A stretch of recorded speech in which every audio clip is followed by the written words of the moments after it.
Hey everyone, it is Artosis once again, and well, I guess obviously it's Artosis once again since this is Artosis TV, the YouTube channel. But anyways, I have a really cool replay here, and it was given to me by a very good friend of mine, someone that many of you may know who follow esports, especially WarCraft 3. He's actually a legendary WarCraft 3 champion. Oh, I bet you want to know who it is. It is Yoan, aka ToD, and he is one of the best WarCraft 3 players of all time, playing a lot of StarCraft 2 nowadays. Went from human to Protoss, and I'm excited to see his play because it is against none other than the new GoSuGamers.net team player, Naugrim, an old member of ToD, a Swedish Zerg from StarCraft 1. Very, very talented in StarCraft 1. Somewhat underrated. Maybe not quite as much as Z-Pucks would tell you, but very underrated, very good Zerg player from StarCraft 1. A macro Zerg, so definitely my favorite type of Zerg. Now, the map is Delta Quadrant. This map is going to be very good for Protoss against Zerg, so we're going to have to see what Naugrim does to counteract that. Notice that he is building the extractor, which means he's going to go ahead and do a Zergling speed opening as opposed to any sort of hatchery first shenanigans. And there is his spawning pool. Drone going out. It is to expand, but ToD making sure that it cannot make a hatchery. Wants to block that, of course. ToD, in the meantime, just a very standard opening. And I'm excited to see what kind of style ToD is going to be using.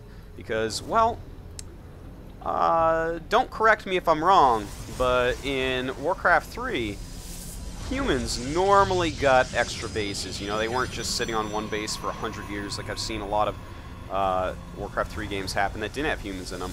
So he's definitely a player that I think can transition to StarCraft 2 a little bit easier than some of the other WarCraft 3 players. Also, he did play a good amount of StarCraft 1 while he was in Korea before he moved back to France. I actually used to help him out with his Terran quite a bit. Actually, he was becoming pretty decent. I think he got like C on Icy Cup or something like that, which is actually really impressive for someone switching over to StarCraft. Ridiculously high entry level in StarCraft 1.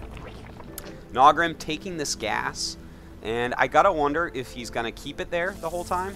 ToD attacking immediately with a couple probes. I've got to say I do not like this type of play. You don't really want to do something like that. Naugrim getting his speed, making a few Zerglings here and there. Looks like he's making 6 total.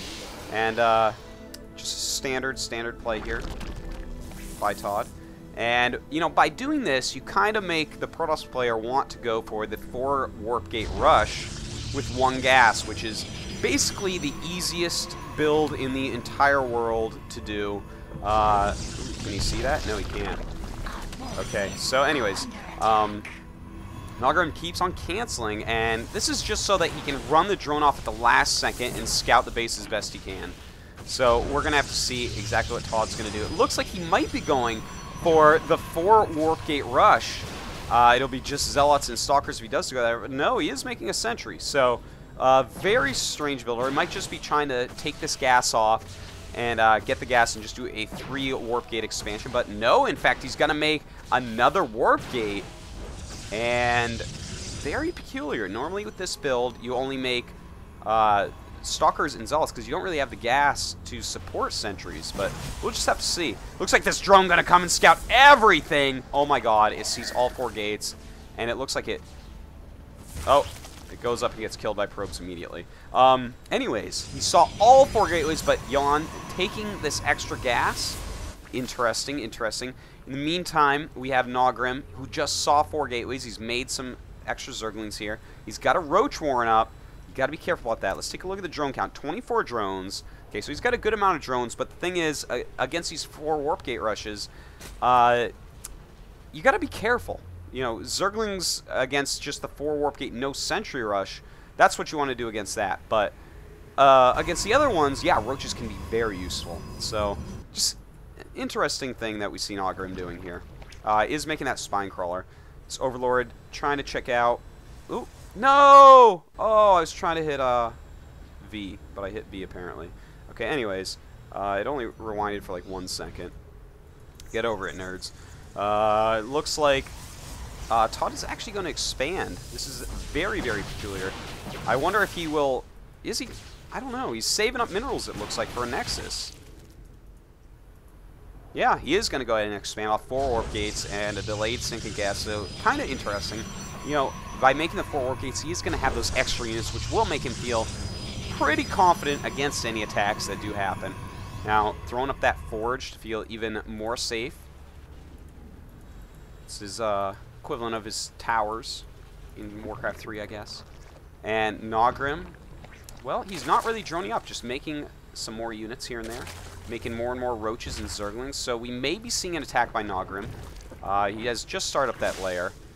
No creep connecting quite yet.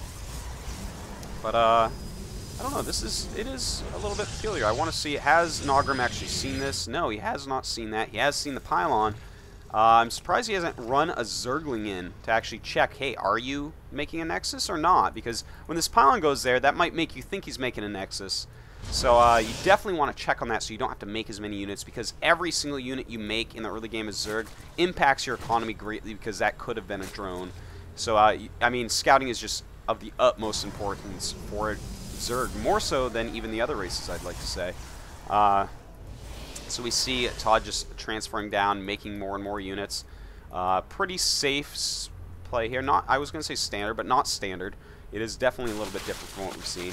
The Roach is taking out these destructible rocks. Looks like he wants to go ahead and make a hatchery here, take a gold base as his third. A good decision.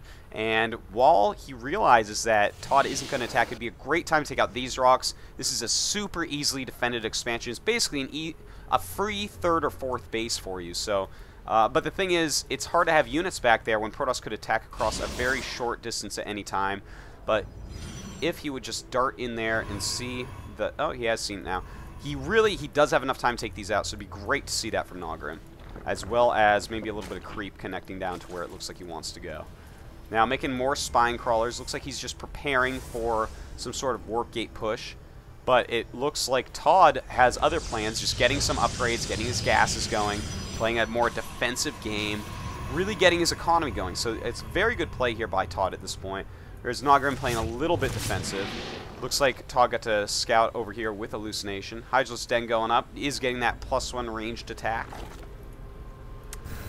And it looks like ToD getting ready to at least push out somewhat. We'll have to see what he wants to do with this. Definitely not kill, I would hope.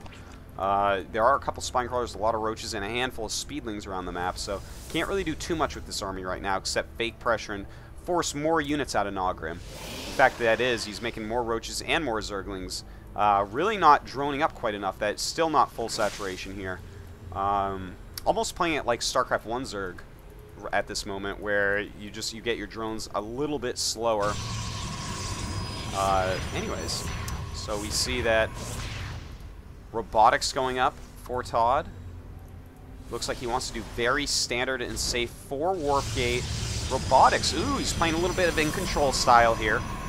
And with in control style, which is basically you get those 5 warp gates up and then you start your Colossus off of 1 robotics, it's very solid.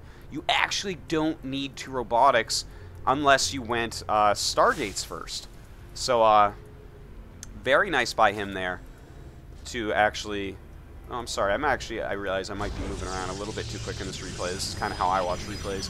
I'll try to go a little bit slower. Might be giving you guys a little bit of dizziness there. Anyways,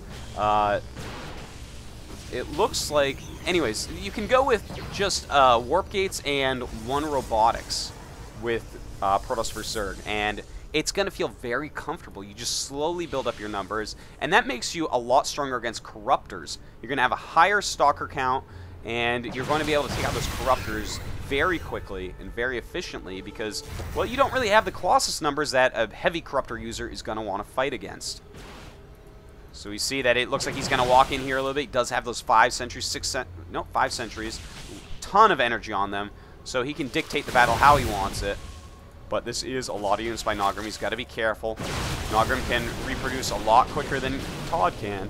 So ToD has to be very careful with what units he does end up losing. A couple spine crawlers out here. Would be nice to connect this area with creep so he can move around a lot quicker with these Hydras. Really, mobility is such an important factor of Zerg play. Everyone's got to do it.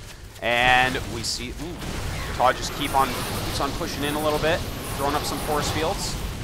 Just just making a lot of little choke points that units can come through if they want. Naugrim right now getting into that red supply.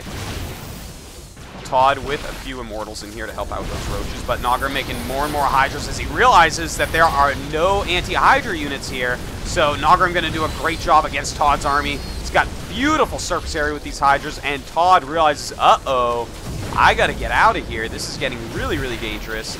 And he is right. You know, these are units that can be a lot easier to remake for Naugrim. He has that gold base up. And ToD now, taking the beautiful high ground approach right there, getting more surface area on the Hydras. And very similar upgrades right now. It was good defense by Naugrim. ToD pushing pretty hard. Not quite too hard, but does lose 3 of his 4 sentries.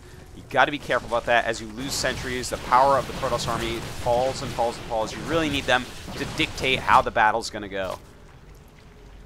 Naugrim, notice this beautiful play by Naugrim. When you see no Colossus and you see just no High Templars, make Zerglings and Hydras, not Roaches.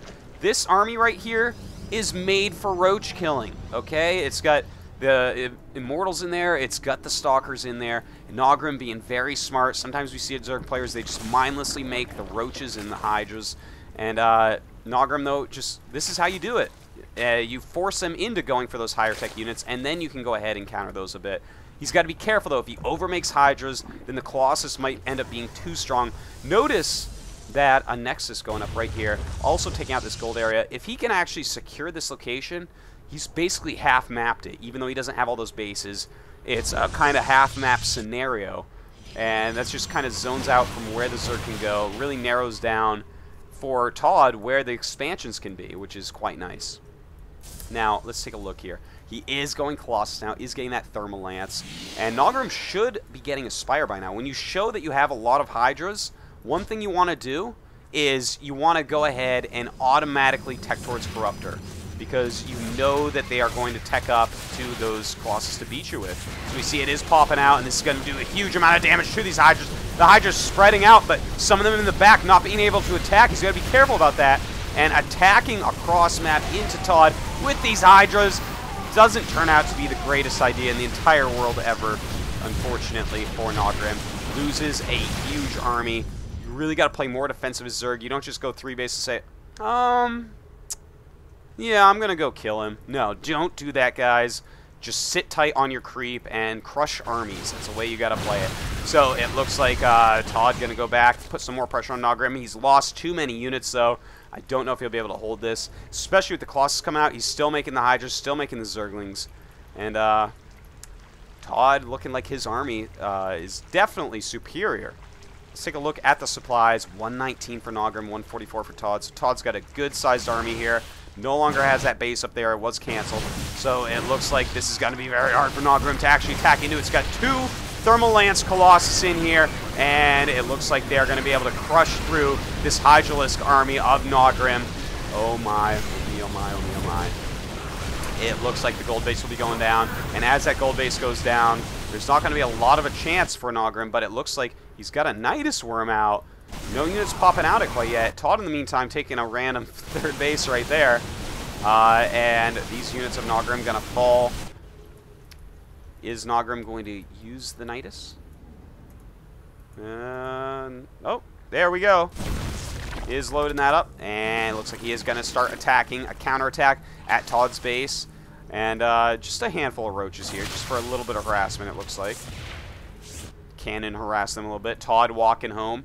Notice he doesn't go and try to finish. No reason to do that. Just go home. Make more units. You're fine. You killed the Zerg 3rd base. You are so far ahead as Protoss. You do not want to risk trying to kill. Looks like ToD going to take out a few of these Roaches as they run back into the Nidus. In the meantime, making some cannons over here. Has some units as well as to defend.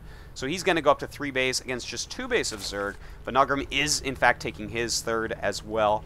But the thing is, he is really far behind. Look at that supply. 140 to 103.